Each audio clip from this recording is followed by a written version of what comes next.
llama en su famosa tesis sobre el fin de la historia. Quien juega con los jugadores, como el dios de Borges, ¿verdad? En Borges, los jugadores del ajedrez, el jugador juega con los jugadores del ajedrez y Dios con el jugador, ¿no? Entonces, estimula el desconocimiento. Quien juega con los jugadores estimula el desconocimiento y la descalificación de la evolución pasada y actual de las luchas sistémicas y antisistémicas. No sabe ni quiere saber cuál es y será la historia del sistema dominante o del emergente. Rechaza la sola idea de que puede morir a manos del otro y causar su propia muerte, y también la del otro, e insiste en seguir reinando mientras muestra todos los signos de estarse muriendo, hecho que ocurre en el escenario mundial como en el escenario teatral de El Rey se muere, que escribió Ionesco. Hoy mismo, en sus modelos de conflicto y consenso, el sistema en estado terminal impone la negociación para la rendición, es decir, hay un espacio de negociación para la rendición, y en el mundo realmente existente aumenta sus exigencias y extiende el campo de lo no negociable. Lo no negociable crece y prolifera, no solo en las periferias del mundo, sino en el centro del mundo, como ya ocurre en la Francia de Sarkozy o en la España de Zapatero. El que planteo es un problema cognitivo con sentido práctico para la investigación científica. El conócete a ti mismo y conocerás a los demás tiene que superarse. Se puede sostener, conoce a los demás y te conocerás a ti mismo. Pero ambas afirmaciones son insuficientes para la práctica de la investigación científica, sobre todo cuando el sistema que se está investigando se halla en crisis o en una fase de transición al abismo, metáfora menos tremenda que la de caos, aunque ésta pueda resultar más próxima a lo enunciado y anunciado. El conjunto de que forman parte dos o más sistemas complejos en crisis plantea el problema de saber hasta qué punto su capacidad de autorregularse, adaptarse y crear muestra límites en el control, límites en la capacidad de adaptación y límites en la capacidad de creación, o si se encuentra en una fase de transición en la que pierde el control de todo lo que creía poder controlar y le es imposible adaptarse a la nueva situación o crear nuevas formaciones y estructuras que le permitan sobrevivir. El problema de lo imposible es un problema matemático y científico que se manifiesta también en la evolución y la historia no lineal interactiva. En el análisis histórico-político de la sociedad, deduce lo que en él es posible o imposible aquí y ahora. No solo depende de las experiencias pasadas y presentes, sino de la historia en que se aprende y de las experiencias que adquiere al practicar sus teorías. Tanto las ciencias hegemónicas como las alternativas descubren que lo imposible aquí y ahora no lo es siempre ni en todas partes. Descubren algo más. Descubren que si hoy es imposible, una política X, Y o Z, aumentando la comunicación, aumentando la información, la organización y la conciencia, la voluntad del sentido de la vida y de la lucha cooperativa, haciendo todo eso y con algunos elementos más, lo que antes era imposible llega a ser posible. Y esto se descubre en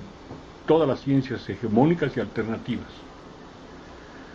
Si tomamos el problema de crear otro mundo mejor que sea posible,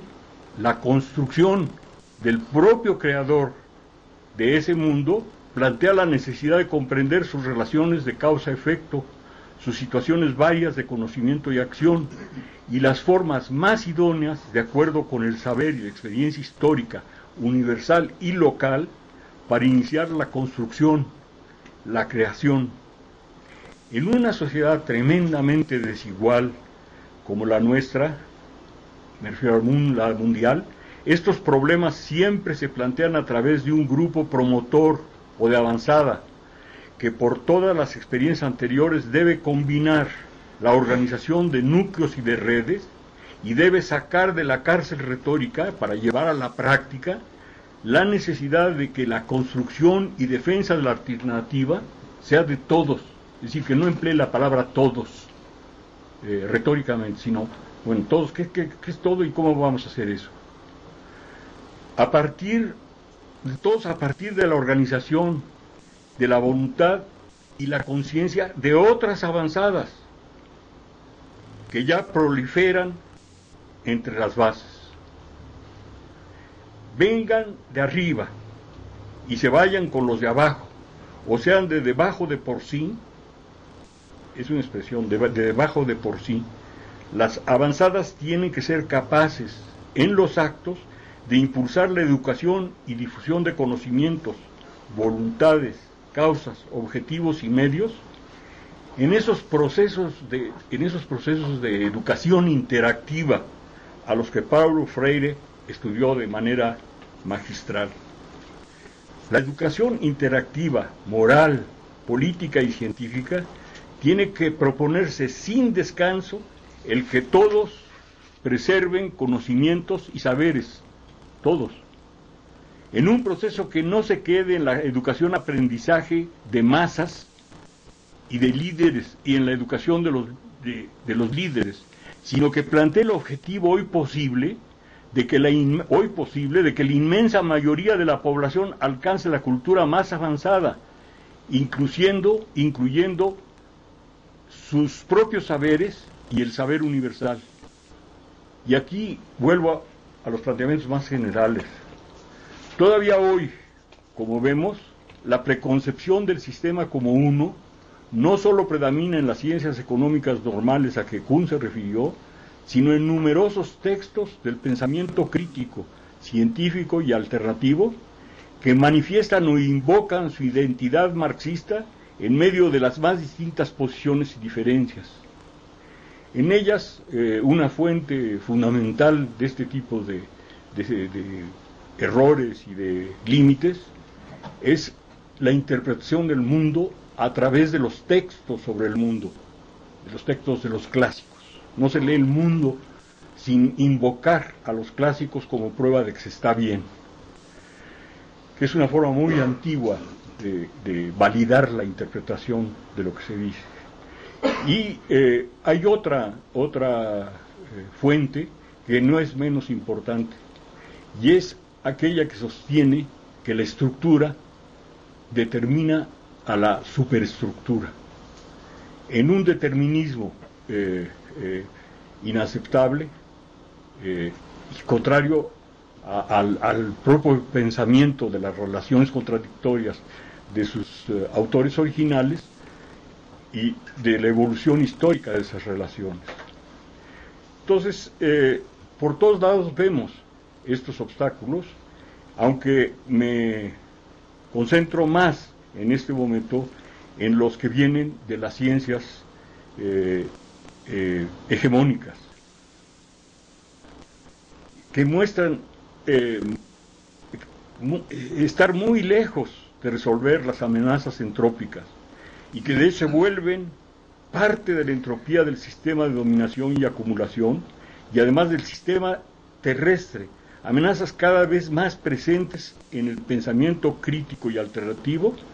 y en la propia comunidad científica hegemónica, empresarial o gubernamental. Hoy el sistema dominado por la lógica del capital, una lógica de disminución de riesgos e incremento de utilidades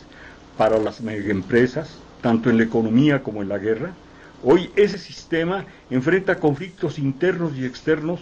con sus medidas de retroalimentación negativa, o positiva en que las simulaciones de sistemas con relaciones interactivas de ocupación, depredación, parasitismo, cooperación, corrupción, persuasión virtual y subliminal, terror colectivo,